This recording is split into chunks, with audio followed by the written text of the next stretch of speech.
தெலங்கானா மாநிலம் ஹைதராபாத்தில் உள்ள மெடிப்பள்ளி பகுதியைச் சேர்ந்தவர் அசோக்.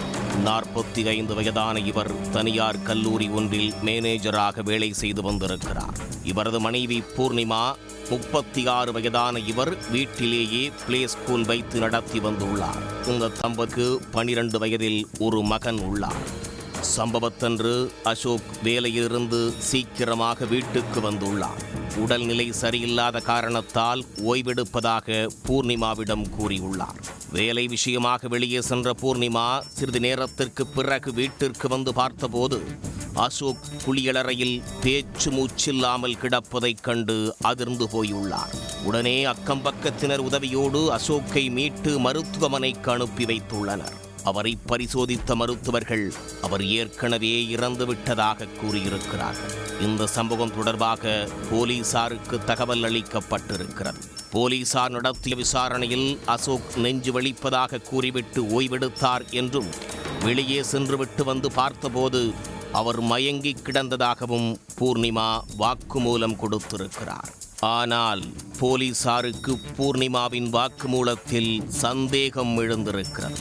காரணம், சடலத்தில் இருந்த காயம். அசோக் மரணத்தில் மர்மம் இருக்கிறது என்பதை உணர்ந்த போலீசார் சந்தேக மரணம் என வழக்கு பதிவு செய்து பூர்ணிமாவின் வீட்டிற்கு அருகிலிருந்த சிசிடிவி காட்சிகளை ஆராயத் தொடங்கியிருக்கிறார்கள். அப்போது 2 ஆண்கள் பூர்ணிமாவின் வீட்டிற்கு வந்து சென்றது தெரிய வந்தது. அந்த சிசிடிவி காட்சிகளையும் அசோக்கின் சடலத்தில் இருந்த காயங்களையும் ஒன்றிணைத்த போலீசார் மீண்டும் பூர்ணிமாவிடம் கிடுக்குப்பிடி விசாரணையை முன்னெடுத்திருக்கிறார்கள்.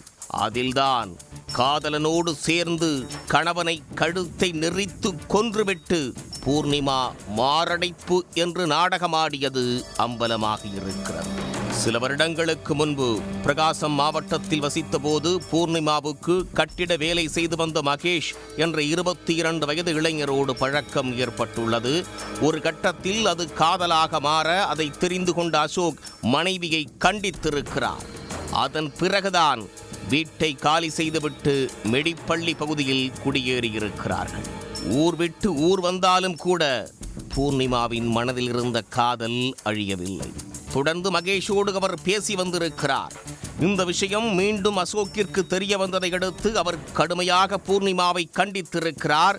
இதனால் ஆத்திரமடைந்த பூர்ணிமா கணவனை தீர்த்து கட்டிவிட்டு தன்னுடைய காதலனோடு வாழ வேண்டும் என்ற முடிவுக்கு வந்துள்ளார். சம்பவத்தன்று பூர்ணிமா அசோக்கை வேலையிலிருந்து வீட்டிற்கு வரவழைத்திருக்கிறார். அதேபோல் மகேஷையும் அவருடைய நண்பரையும் இங்கு வாருங்கள் என்று வரச் சொல்லியிருக்கிறார். மூவரும் சேர்ந்து அசோக்கை கழுத்தை நெரித்து கொலை செய்திருக்கிறார்கள். பிறகு மாரடைப்பு ஏற்பட்டதைப் போல சித்தரித்து கணவர் இறந்து விட்டதாக நாடகமாடி அனைவரையும் நம்ப வைத்திருக்கிறார் பூர்ணிமா.